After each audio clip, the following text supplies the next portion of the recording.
Hello student, आज हम आपको पढ़ाने वाले हैं Hindi second language grammar part 2 वर्ण विचार। वर्ण विचार का मैंने पहला भाग आप सबको पिछले वीडियो में समझा दिया था। अब मैं दूसरा भाग समझाने जा रही हूँ, वो है व्यंजन। व्यंजन किसे कहते हैं?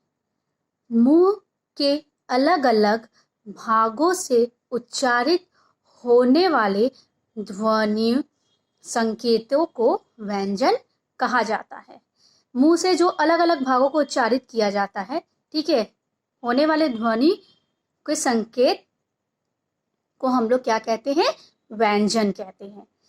व्यंजन क्या है? क, ख, ग, घ, अंग, च, छ, ज, झ, ञ। जो मैंने पिछले क्लास में आप लोगों को बताया था कि स्वर होता है अ, आ, छोटी, बड़ी, छोटा ऊ, बड़ा ऊ, री, ए, ऐ, ओ। उसी तरह व्यंजन है हमारे क, ख, ग, घ, ठीक है, ये सब। बिना स्वरों की सहायता के इनका उच्चारण नहीं किया जा सकता। व्यंजन में स्वर आना बहुत जरूरी है। स्वर नहीं होगा तो उच्चारण नहीं हो सकेगा।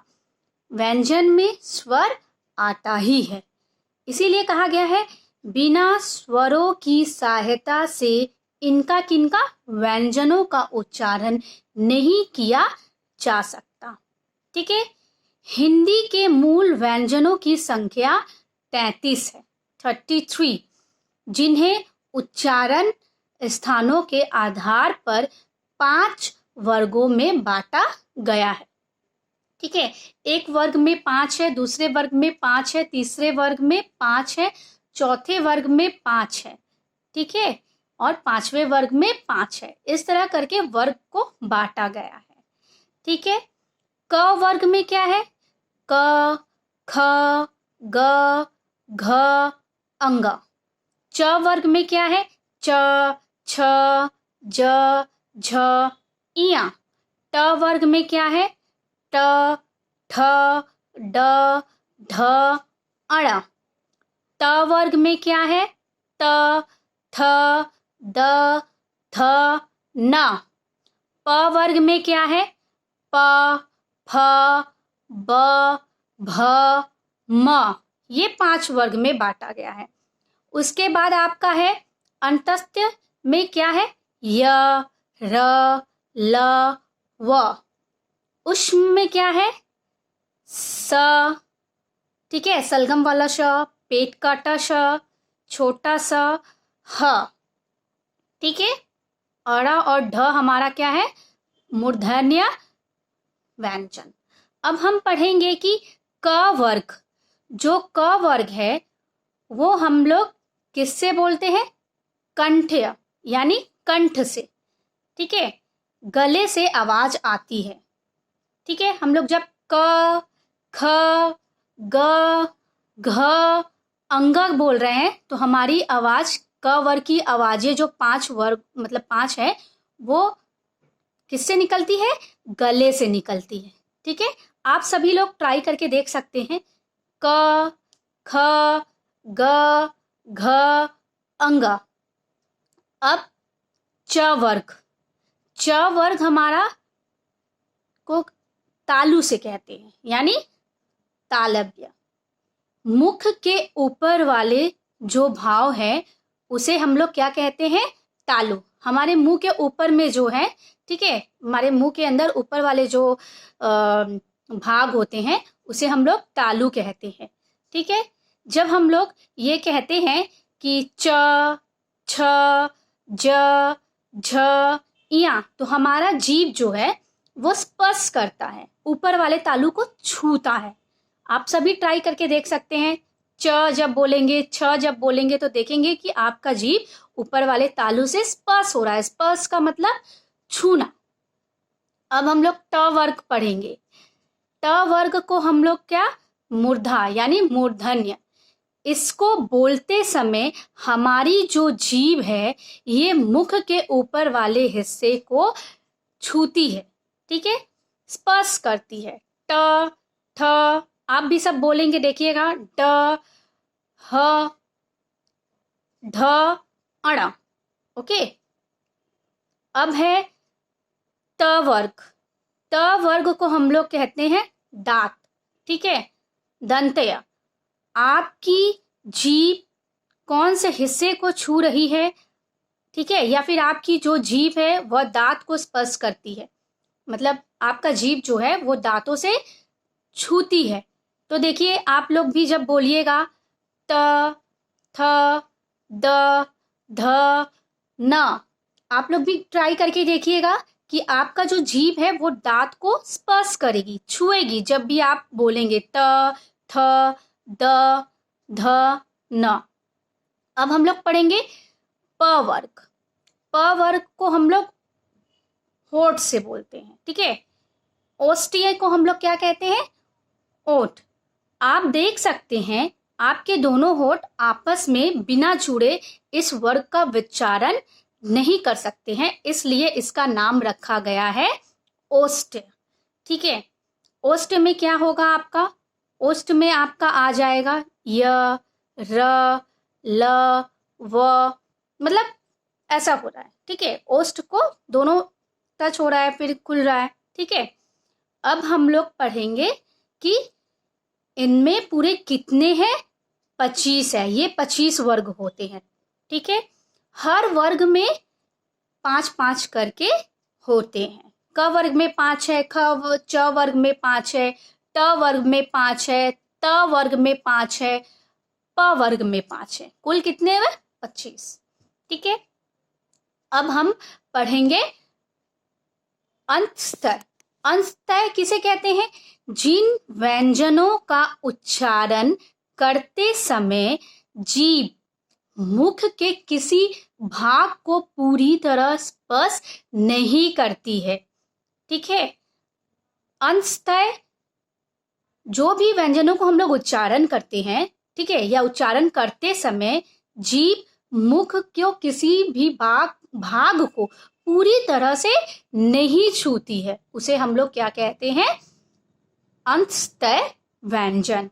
य, र, ल, व। देखिए, हम लोग बोल रहे हैं लेकिन पूरी तरह से टच नहीं हो रहा है। ठीक है, आप सब भी ट्राई करके देखिएगा।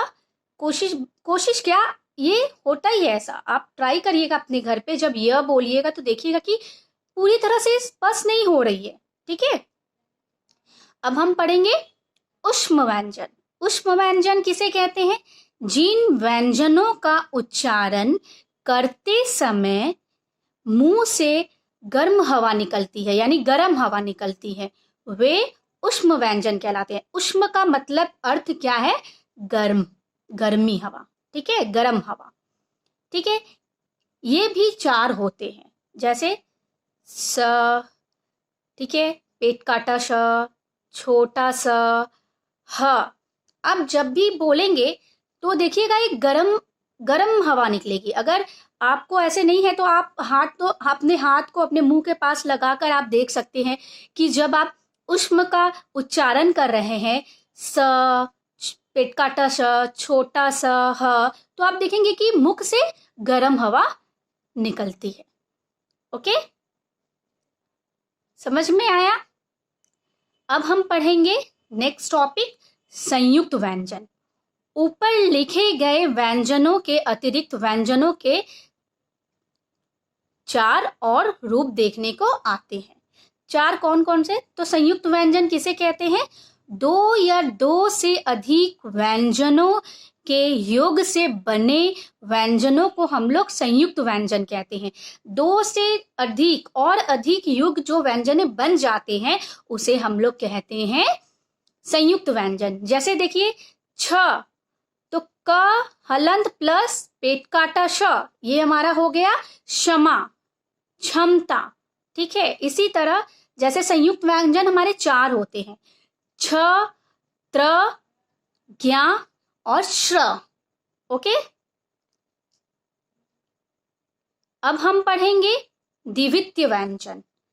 व्यंजन का अपने समरूप व्यंजन से मेल होने पर खुद के जो समरूप से मेल होने पर उसे हम लोग कहते हैं द्वित्व व्यंजन। ठीक है, जिसका समरूप सेम हो, बराबर हो, जैसे कि च प्लस च, च के नीचे हलंत, इसे हलंत कहते हैं, प्लस च। अगर हम कच्चा बोलेंगे, क आधा च पूरा च पे आ की मात्रा, ये हो गया कच्चा। देखिए इसमें दो समरूप आ रहे हैं, आधा च पूरा च। ठीक है, जब हम लोग इसका विच्छेद करते हैं तो आधा च जो होता है वो पूरा च में आ जाता है, तो इसलिए हम लोग हलंत लगाते हैं। ठीक है, च के नीचे हलंत प्लस च। ठीक है, इसी तरह चक्की, च आधा क पे बड़ी की मात्रा की, तो आधा क हमारा पूरा क, ठीक है, हलंत हो गया, और प्लस पूरा क जो है वो क। ठीक है, अब हम नेक्स्ट टॉपिक पढ़ेंगे। अंधर चंद्राकार, मतलब जो चंद्र होता है। ठीक है, यह अंग्रेजी से अघात ध्वनि है। हिंदी में इसके समकक्ष ओ है, परंतु अंग्रेजी में यह कुछ आ और ओ को मिलाकर बोली जाने वाली ध्वनि है। आ और ओ को मिलाकर बोली जाने वाली ये क्या है? ध्वनि है। ठीक है, अनुस्वार और अनुनासिक। अनुस्वार क्या है? जिसको हम लोग क्या कहते हैं? बिंदु कहते हैं। ठीक है, अंक की मात्रा जैसे। ठीक है, कई शब्द अगर बनाने को बोलेंगे अंक की मात्रा से, तो अंगूर, कंघी, पंखा, ठीक है, इत्यादि और भी शब्द बनते हैं। अनुस्वार हमारा बिंदी हो गया, अंक की मात्रा, और अनुनासिक हमारा क्या हो जाता है? चंद्र बिंदु। अनुनासिक से हम कई शब्द बनाने बोलेंगे चंद्र बिंदु से, तो चांद, ठीक है, चिड़िया इत्यादि। इससे और भी कई शब्द बन जाते हैं। दांत चंद्र बिंदु से बनेंगे, कांच। ठीक है, ओके। अब हम नेक्स्ट टॉपिक पढ़ेंगे वर्ण विच्छेद। वर्ण विच्छेद किसे कहते हैं? शब्द में आए वर्णों को अलग अलग करना ही वर्ण विच्छेद कहलाता है।